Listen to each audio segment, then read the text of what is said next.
rosto, com duas cobriam os pés e com duas voavam. E proclamavam uns aos outros: Santo, Santo, Santo é o Senhor dos exércitos. A terra inteira está cheia da sua glória. Ao som das suas vozes, os batentes das portas tremeram e o templo ficou cheio de fumaça. Então gritei: ai de mim, estou perdido, pois sou um homem de lábios impuros e vivo no meio de um povo de lábios impuros. Os meus olhos viram o Rei, o Senhor dos exércitos.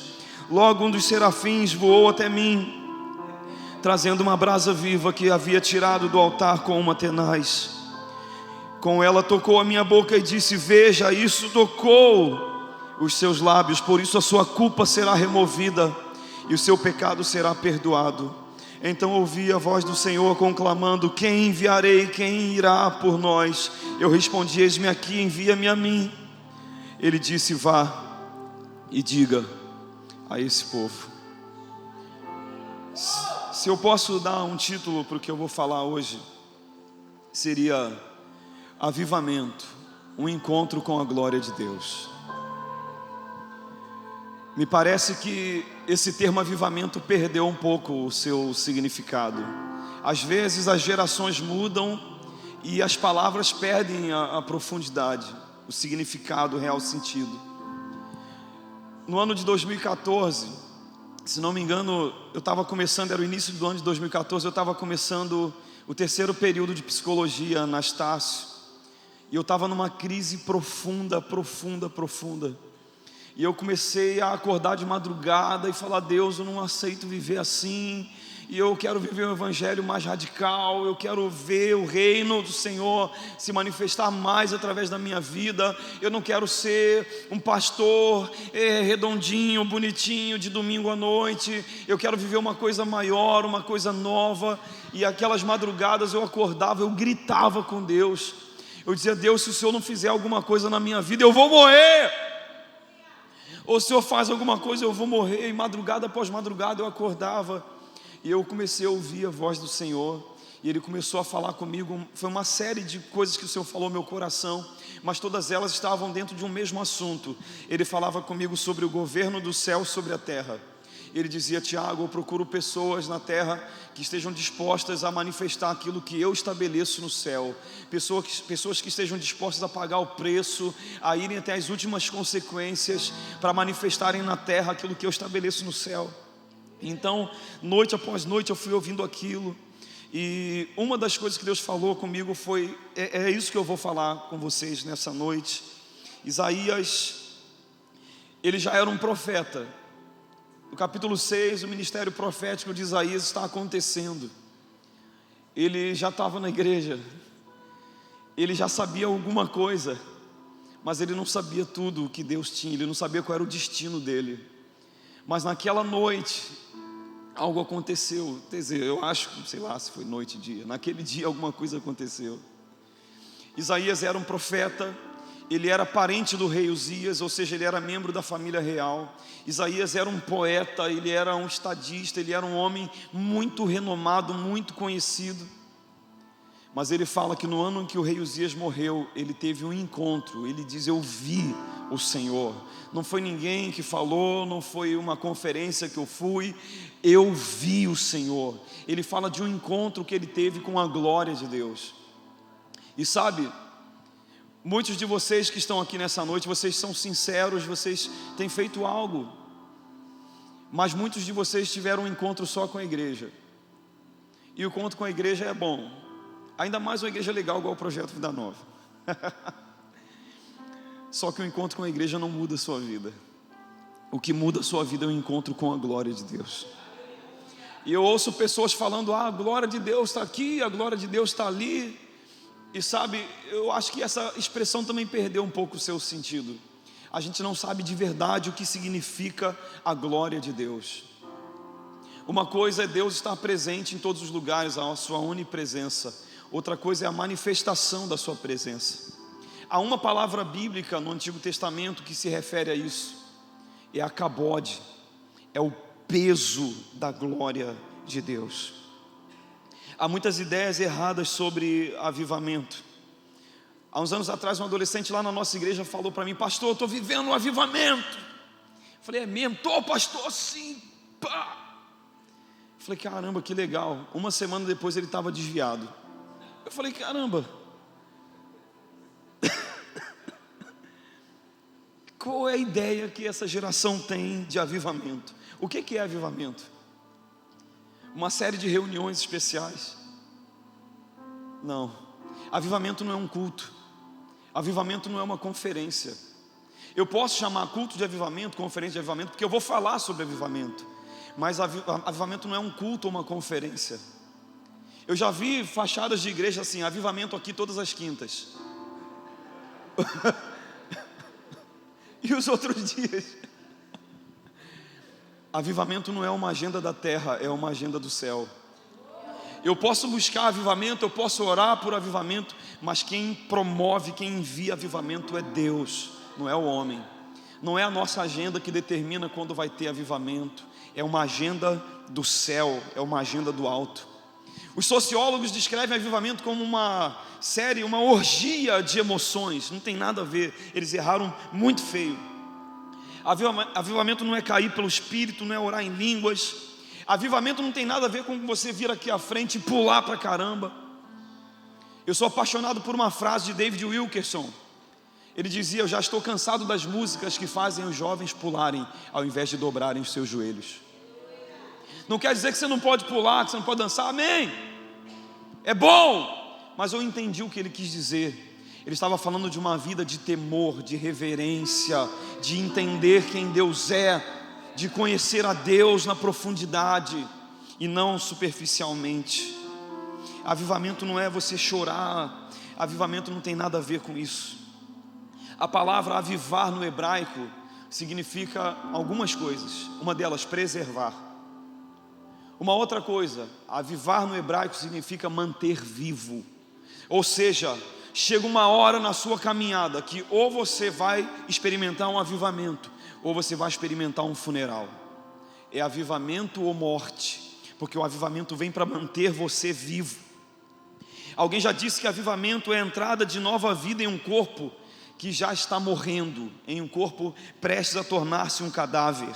D.M. Penton disse algo parecido: é o Espírito Santo enchendo um corpo prestes a tornar-se um cadáver. E eu lembro de uma tarde que eu estava na igreja orando por avivamento, por despertamento, e eu falava: Senhor, aviva, desperta a gente, vem despertar a igreja do encantado. E eu lembro que eu ouvi a voz do Senhor, e Ele disse: Tiago, sabe qual é o problema de vocês?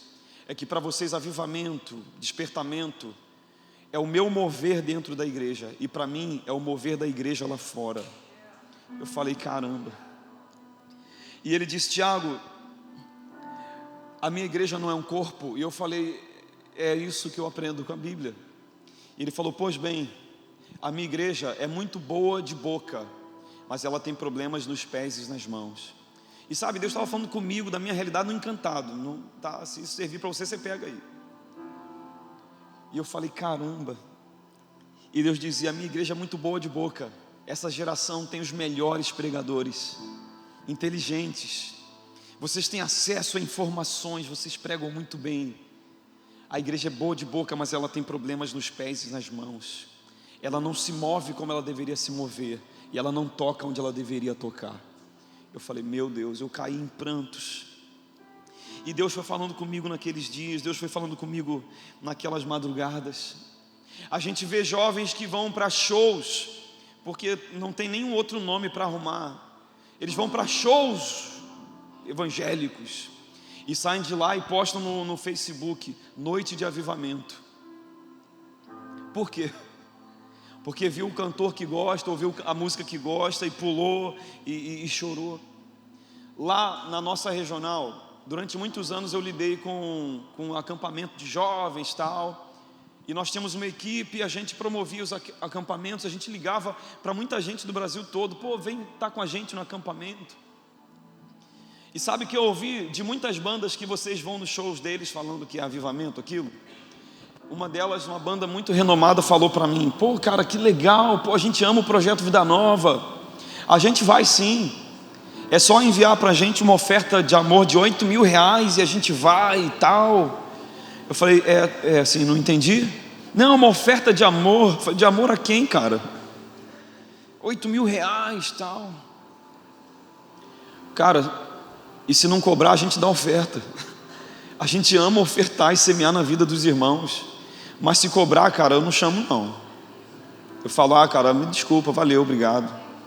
Nós ligamos para um outro renomadíssimo no Brasil, e a secretária dele falou, olha, ele não vai com a banda não. E a gente, poxa, mas não, ele não vai com a banda, ele só vai levar um violão. Eu falei, tá bom, ele pode pregar? Ele prega. Mas envia uma lista de 3 hotéis para ele escolher onde ele vai ficar. Ele não vai dormir no acampamento com vocês. E vocês enviam uma oferta de amor de 20 mil reais. O quê? Oferta de amor aqui. E a gente vai ouvir esses caras, a gente sai de lá assim, noite de avivamento. Cara, pode cantar bonito, pode falar bonito, mas isso não é avivamento. Eu gosto de uma frase do Luiz Hermínio, ele fala, quem cobra por uma noite de intimidade, a prostituta não é a noiva. A igreja é a noiva não cobra por intimidade.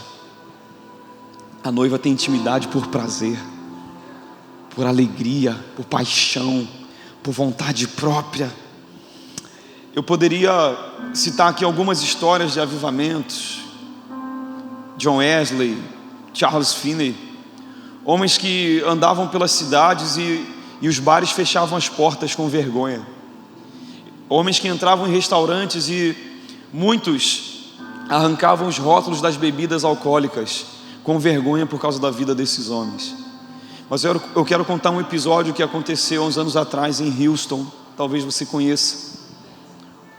Texas, Houston, Estados Unidos. Um pastor chamado Tommy Tenney foi convidado para pregar na igreja de um amigo dele numa quarta-feira. E o amigo ligou e falou, Tommy, você prega aqui quarta? Eu prego. Beleza. Foi uma bênção e tal. O amigo ligou de novo e falou, Tommy, você prega aqui no próximo domingo? Ele falou, tá bom, eu prego. E ele ligou e Tommy Tenney voltou lá e ele falou, cara, isso não é comum, não sei, mas será que você pode voltar e pregar de novo para a gente nesse domingo? Ele falou, tudo bem, eu volto. Ambos sabiam que Deus estava para fazer algo. Então, numa manhã de domingo, no culto das 8 horas da manhã, o primeiro culto da manhã daquela igreja, Tommy Tenney fala que havia um ambiente que estava sendo tão carregado da glória de Deus. Ele fala que o ar se tornou rarefeito, era difícil respirar. E então, o rapaz que estava conduzindo a adoração com a música teve que ser tirado do altar porque ele não conseguia mais cantar. A esposa de Tommy Tenney assumiu e ela continuou conduzindo a igreja em adoração. E de repente o pastor da igreja falou, Tommy, você vai subir? Ele falou, eu tenho medo. Eu tenho medo que Deus esteja para fazer alguma coisa e eu o atrapalhe. Eu vou dizer para você, é o mesmo medo que eu estava ali embaixo. Eu estava ali, Jesus, eu não quero subir não, porque eu não quero atrapalhar o que o Senhor está fazendo já através dos irmãos. Está tão bom isso. Eu queria ficar aqui. E quando Tommy Tenney disse aquilo, o próprio pastor da igreja subiu, abriu a Bíblia dele em 2 Crônicas 7,14 e leu, se o meu povo, que se chama pelo meu nome, se humilhar, orar, então eu ouvirei dos céus, perdoarei os seus pecados e sararei a sua terra. Ele fechou a Bíblia e disse, igreja, é tempo de nós pararmos de buscar a mão, o favor de Deus e passarmos a buscar a sua face, o seu rosto, a sua presença. Quando ele disse isso, ele foi arremessado 3 metros para trás. Ouviu-se um som de um raio, BAU, na igreja. O púlpito de acrílico foi arremessado para frente. Antes dele tocar o chão, ele se partiu em 2. E as palavras que Tommy Tenney usou para descrever aquele ambiente, o terror tangível da glória de Deus encheu aquela sala. E nós achamos que nós sabemos o que significa a glória de Deus. Ele disse que as pessoas começaram a cuspir, a vomitar os seus pecados, começaram a gritar. Com o tempo elas começaram a apertar ele e gritar, me batiza, eu quero ser batizado, eu quero ser batizado. Eu não conheço ninguém que encontra a glória de Deus de verdade, que tem um encontro com Jesus de verdade, que não queira batismo na mesma hora. Eu não conheço. Um dia eu me batizo. Cara, então revê sua conversão. Desculpa não, engole. E ele falou, cara, mas eu não sou o pastor da igreja, eu não posso sair batizando. E ele pediu os pastores auxiliares, vai lá olhar, o pastor foi levado para a sala dele, pergunta se a gente pode batizar, e nenhum pastor que ia voltava. E ele falou: caramba. Então ele chamou um pastor jubilado, um senhorzinho, falou: pastor, vai lá e pergunta, porque nenhum pastor que eu mandei lá voltou. E foi aquele pastor jubiladinho. Chegou na porta lá no gabinete, ele abriu, sábio, né, cascudo, entreabriu a porta e viu todos os pastores caídos no chão, e o único sinal de vida que eles davam é que a mão tremia. E ele voltou e falou para o Tommy Tenney: eu até posso entrar naquela sala, eu só não sei se eu volto. E eles batizaram pessoas por horas e horas e horas. Só que atropelou com o segundo culto, que começava, se não me engano, 11h30 da manhã. As pessoas que não sabiam nada que estava acontecendo naquela sala paravam o carro no estacionamento, e quando iam sair do carro, caíam no chão. Algumas iam andando pelo estacionamento com dificuldade, chorando, tremendo, e quando chegavam na porta do templo, caíam, metade para dentro, metade para fora. E os obreiros começaram a arrastar as pessoas para dentro do templo. Havia uma atmosfera da glória de Deus ao redor de toda aquela casa. E o culto, que começou 8 horas da manhã, terminou 11 horas da noite. Ninguém foi embora, ninguém estava cansado, ninguém ficou olhando para relógio, todos queriam mais. Segunda-feira não era dia de culto, não tinha nada, mas não precisava marcar, não precisava avisar, todos estavam lá de novo. E a glória de Deus foi mudando a vida daqueles homens. Não era só o mover, não era só o ambiente, porque o propósito maior do avivamento é tornar você alguém igual a Jesus, cara. É o Espírito Santo se movendo em você e fazendo com que você se pareça cada dia mais com Jesus. E ao redor daquela casa havia um ambiente, uma atmosfera da glória de Deus, parecido com o que acontecia em Azusa em 1906. Quando rompeu o avivamento da rua Azusa, eu lembro da história de uma mulher que ela sempre ia aos cultos e ela era impactada pela glória de Deus.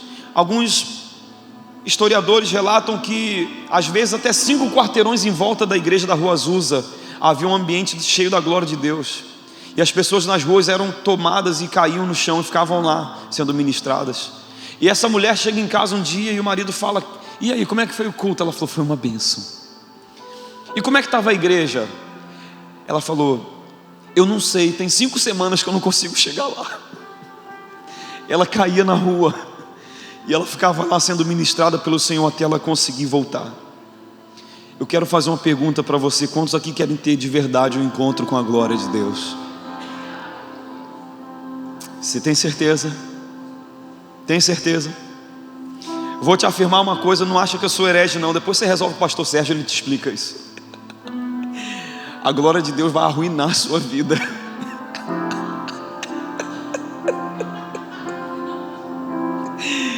E você acha que você quer isso, cara?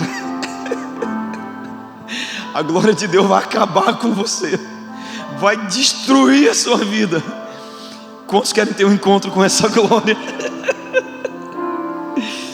A primeira coisa, se você quer ter um encontro com a glória de Deus, não vou falar nada diferente, nada novo. Você precisa ter um coração totalmente voltado para Ele. A coisa mais difícil, são 2 assuntos difíceis de falar com crente. Um é libertação. Se fala de libertação e fala: que você está me chamando de endemoniado? Sou crente, batizado, ora tem línguas. O outro assunto é quando você fala: cara, você tem que voltar para Deus. Ele fala: está me chamando de desviado, cara? Eu tenho até ministério na igreja. E daí? E daí? Você precisa ter um coração totalmente voltado para Deus. Você pode ter passado a semana aqui, participou de tudo, fez tudo, e o seu coração está longe do Senhor. Você pode vir à igreja por causa de pessoas, você pode vir à igreja porque é um ambiente legal e não ter a motivação certa. Você precisa estar aqui por um único motivo, uma coisa só. Você precisa ter um coração totalmente voltado para Ele. Malaquias 3, versículo 7, Deus usa Malaquias para falar com o povo: tornai-vos para mim, eu tornarei para vós. Mas vós dizeis: em que a gente tem que tornar? Por que a gente está longe? Não, a gente está no culto, a gente está na igreja, está tudo certo. E Deus estava falando: cara, vocês precisam voltar para mim. Será que não é a sua história? Será que não é o seu caso? Tiago 4:8, chegai-vos a Deus. A Bíblia fala de Uzias chegará a vós. É mais uma vez de intimidade com Deus. Nem todos os reis eram assim. Uzias era um rei que orava, que buscava, Deus falava. A Bíblia fala que nos dizem que Uzias buscou o Senhor, Deus o fez prosperar. Ele não buscou prosperidade, ele buscou o Senhor. Ele buscava Deus. E é possível que Isaías ficasse escondido atrás da espiritualidade de Uzias. O rei ora, o rei busca, o rei tem intimidade, está tudo certo. Sabe o que eu entendo? Que Isaías tinha 2 reis no coração. E Jesus fala que nós não podemos servir a 2 senhores. Mas quando Uzias morreu, quando aquele rei da terra morreu, então ele pôde ver o rei do céu. E eu quero te fazer uma pergunta: qual é o rei que tem que morrer no seu coração? O que é que tem que morrer na sua vida para você ver o Senhor? A gente faz um monte de campanha para ter as coisas, cara. A gente vai em um monte de lugar para ter as coisas. Quer ver uma coisa que eu fico nervoso? Quando a pessoa fala: ai, eu estava mal, eu estava doente, mas eu vim para a igreja porque eu não podia perder a minha bênção. A maior bênção que você pode ter é o abençoador reinando na sua vida. Essa é a maior bênção que você pode ter. É o abençoador reinando no trono do seu coração, no trono do seu ser. E tudo mais perde o valor, perde o sentido. Tudo mais não importa para você. Quando Uzias morreu, Isaías viu o Senhor. O que tem que morrer no seu coração? De repente é um namorado, cara. O dia que eu encontrei Jesus, lá no projeto de Irajá, eu levei a Tati, nós éramos noivos, eu levei a Tati até a casa dela. E eu estava tão impactado com o que eu tinha vivido, com o que eu tinha ouvido naquele lugar, com o que tinha acontecido no meu coração. Eu falei: Tati, eu quero fazer um compromisso com você. Hoje, se eu te atrapalhar a seguir o Senhor, termina comigo. Porque se você me atrapalhar, eu vou terminar com você. E nós fizemos essa aliança. E nós começamos a orar pelo nosso relacionamento do zero. Nós éramos noivos. A gente começou a orar do zero. O Senhor confirma se é para a gente viver uma vida juntos, ou se o Senhor tem outro plano para a nossa vida. E para a sorte dela, o Senhor confirmou. E são os melhores 15 anos da vida dela. Aleluia. E Deus a tem abençoado sobremaneira. E vamos nós. Mas tudo mudou dentro de nós. O que precisa morrer no seu coração? A segunda coisa, se você quer ter um encontro com a glória de Deus, você precisa tratar seriamente com o pecado. E sabe o que eu vejo na nossa geração? As pessoas inventam outro nome para isso. Não, é porque, sabe, eu preciso vencer umas falhas. Não, é pecado, cara.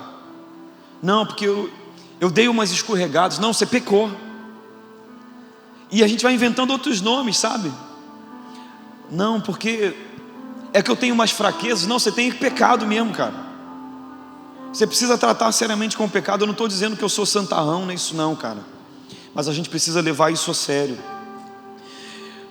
Ainda no capítulo 6, se você olhar aqui, versículo 5 vai dizer assim: quando Isaías viu aquilo, quando ele viu o Senhor assentado num trono, quando ele viu os serafins, ele vai dizer: então gritei, ai de mim, estou perdido, pois sou um homem de lábios impuros, vivo no meio de um povo de lábios impuros, e os meus olhos viram o Rei, o Senhor dos exércitos. Logo um dos serafins voou até mim, trazendo uma brasa viva que havia tirado do altar com uma tenaz. Com ela tocou a minha boca e disse: veja, isso tocou os seus lábios, por isso a sua culpa será removida e o seu pecado será perdoado. Isaías prontamente reconheceu, quando ele esteve diante de Deus: eu sou pecador. Ele não colocou o título, ele não colocou o ministério, ele não colocou: eu sou profeta, eu tenho ministrado, eu tenho abençoado as nações. Ele falou: eu vou morrer, porque eu sou pecador. E quando ele reconheceu, o Senhor tocou, e a palavra que ele recebeu é: o seu pecado foi perdoado.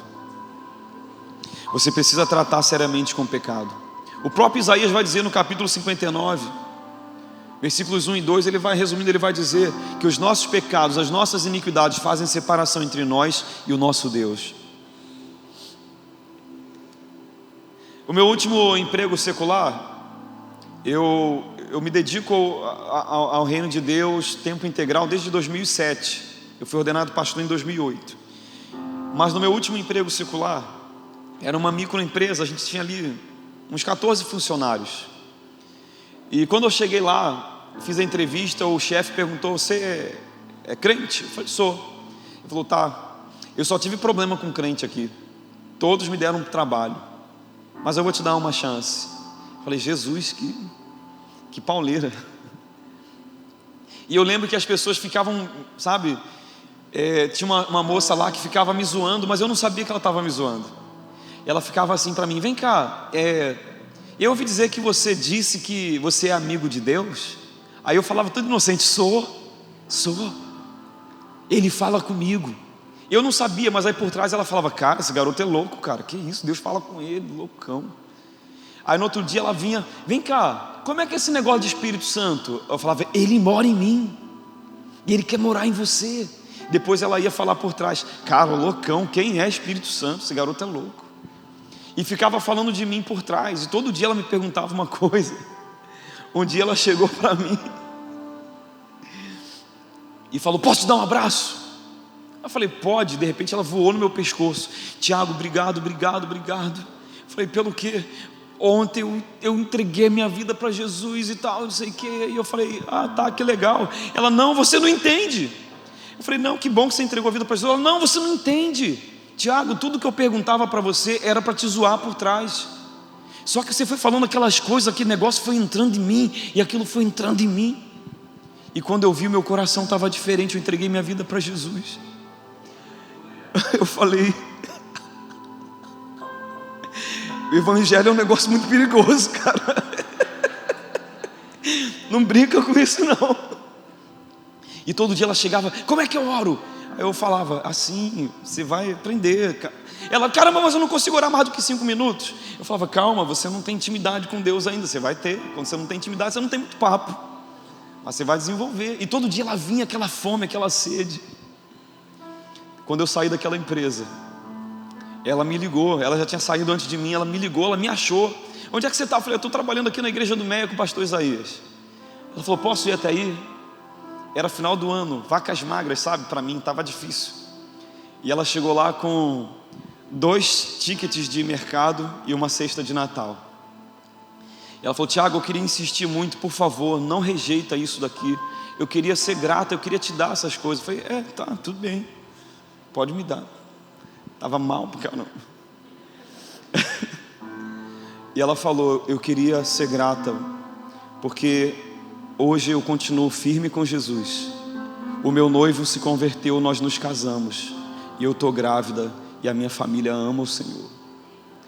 Eu falei: Jesus, obrigado. O evangelho é poderoso, o evangelho é real. Mas ainda naquela empresa, eu lembro que assim, o chefe, deixa eu tentar resumir. O chefe, ele se fingia de crente, sabe?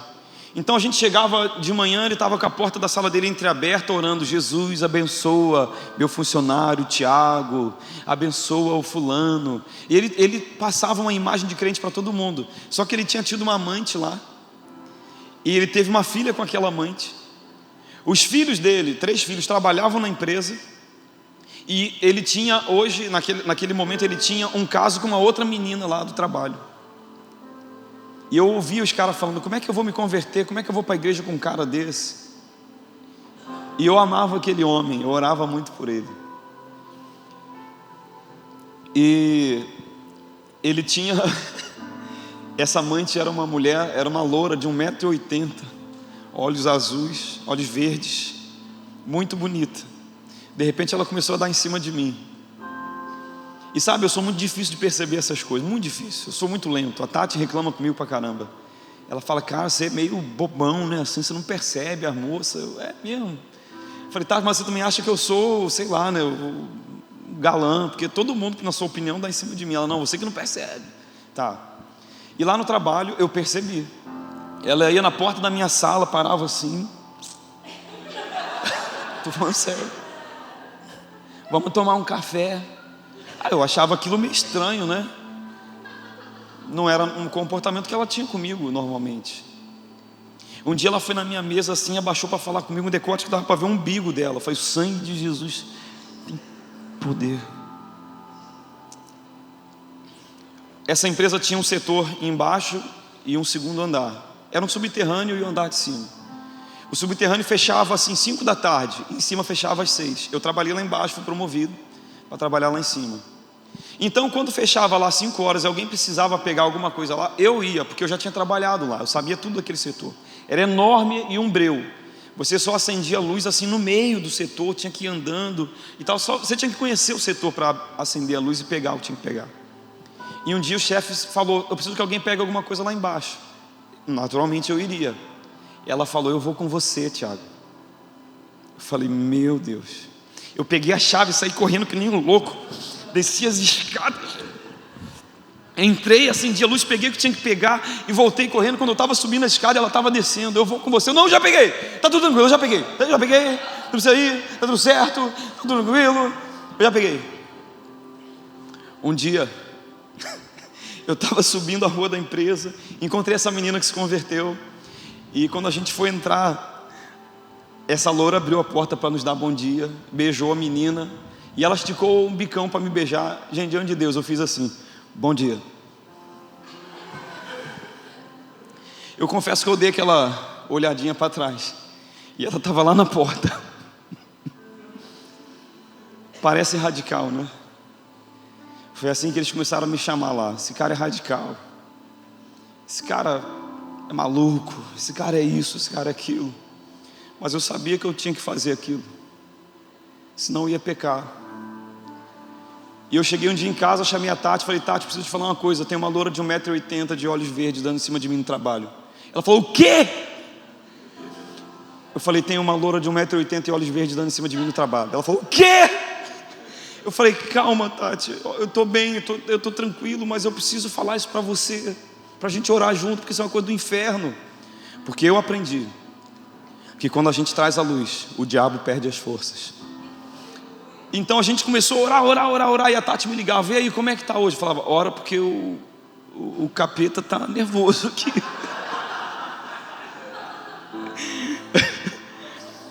E a gente orava junto, a gente chorava junto. Um dia aquela pressão acabou. Eu quero dizer que você tem que tratar seriamente com o pecado, porque se você não tratar seriamente com o pecado, ele vai engolir você. O pecado se aproxima assim, ó, vem cá, Thay. Você está aqui em Deus, tal. Aí o pecado faz assim, ó.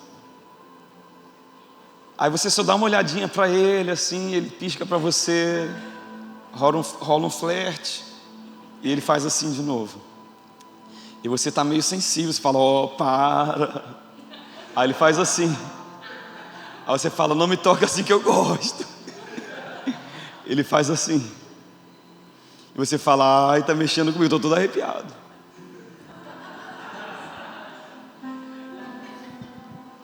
Ele te envolve.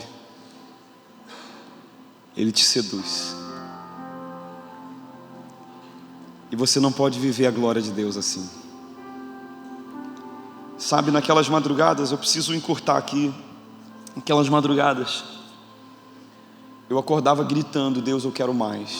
Deus, eu quero mais. Deus, eu quero mais. Deus, não pode ser só isso, eu sei que o Senhor tem mais.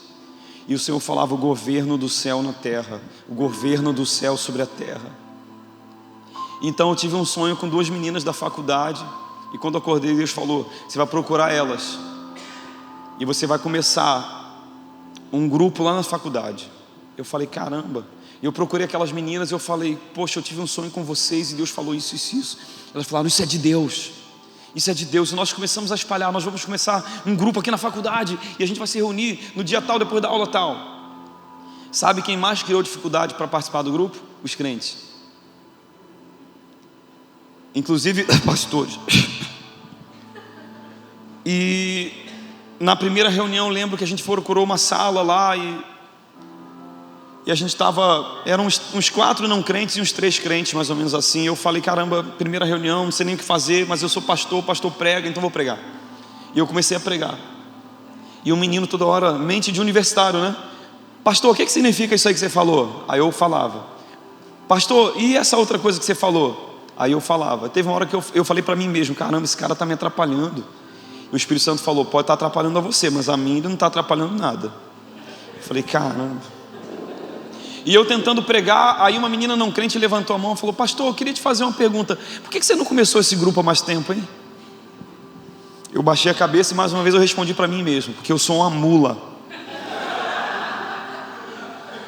Quando nós saímos daquela sala, após a reunião, encontramos no corredor da faculdade uma menina. Ela olhou para a gente e falou: onde é que vocês estavam? Eu procurei vocês a faculdade toda, eu fiquei sabendo da reunião. Eu procurei vocês a faculdade toda. Eu falei: caramba, tem alguma coisa acontecendo aqui. E cada reunião Deus surpreendia a gente. Toda semana participavam funcionários, professores da faculdade, alunos. Normalmente os interessados eram os não crentes. Os crentes não queriam apoiar, não queriam participar. Eu lembro de uma reunião que uma menina de 18 anos pregou a mensagem mais simples que eu ouvi na minha vida. Havia tanto da glória de Deus naquele lugar. E determinado dia a gente tinha passado 2 semanas sem reunião, faculdade, prova, feriado. Então quando eu cheguei na faculdade aquele dia, eu cheguei atrasado, e um funcionário da faculdade me olhou e falou: reunião. Eu falei: calma, vamos ver. 2 semanas sem ter, não sei, não combinamos nada, vamos ver. Eu entrei na sala de aula, os alunos: reunião. Eu falei: cara, o problema sou eu, pô. Eu falei: tá bom, reunião, depois da aula a gente faz. E antes que eu chegasse onde eles estavam no final da aula, a reunião já tinha começado de maneira informal. Eles estavam lá falando de Deus e tal. Quando eu olhei aquilo, eu falei: opa, eu tenho que ir para lá. E eu pensei: eu sou pastor, o pastor prega, eu vou pregar. E o Espírito Santo falou: hoje você não vai pregar, você vai ouvir o que eles estão falando. E eles estavam falando sobre o Espírito Santo. Então eu comecei a ouvir aquilo. Enquanto eles falavam do Espírito Santo, eu lembrava uma frase, falava: ó, a frase tal, o versículo tal diz isso. O ambiente foi encharcando, cara. De repente uma menina deu um grito: ah! É isso que eu quero para minha vida! E aquele ambiente foi encharcando, aquilo foi encharcando, aquilo foi encharcando, aquilo foi encharcando. Uma outra menina que não estava nem naquela reunião, ela chegou naquela hora, correu para o nosso meio e começou a chorar, de soluçar. E ela gritou: esse é o único lugar que eu consigo ser eu mesma. E eu entendi que ela não estava falando de uma sala de aula na faculdade, Estácio de Sala, estava falando da presença de Deus. Numa outra reunião, eu levei um violão, a gente estava adorando o Senhor. A reunião acabou, mas não acabou, as pessoas não iam embora. E uma menina falou: Tiago, quando você tocava esse violão, eu sentia como se a sua música saísse pela porta dessa sala e começasse a andar pelos corredores dessa faculdade. Enquanto ela falava isso, um funcionário chutou a porta, bum, e entrou tremendo: essa reunião não pode acabar, vocês não vão acabar com essa reunião, porque ontem eu tive um encontro com Deus, Ele mudou a minha vida, vocês não vão parar com essa reunião. Ele apontou para uma gótica que estava lá toda de preto, cabelo preto, um batom preto, unha preta, roupa preta, e ele falou: você já aceitou Jesus? Você já tem... Ela começou a tremer: ainda não? Então você vai aceitar Jesus agora, você tem que entregar a sua vida para Jesus. Eu não sei descrever o que estava acontecendo naquela sala. Eu olhei para aquilo e falei: Senhor, eu não tenho o menor controle do que está acontecendo aqui, eu não tenho nada a ver com o que está acontecendo aqui, mas eu fiquei pirado com aquelas madrugadas, aquelas palavras de Deus. Eu fiquei louco, eu ia para a rua, sexta-feira eu ia para a rua do meu bairro, evangelizar homossexual, cara, sentar com o homossexual na praça. Eu ficava lá na praça que nem um doido, abraçado com os gays lá, falando: cara, você precisa aceitar Jesus. Um dia eu estava abraçado com um gay lá, eu e ele numa mesa na praça, passou um vizinho.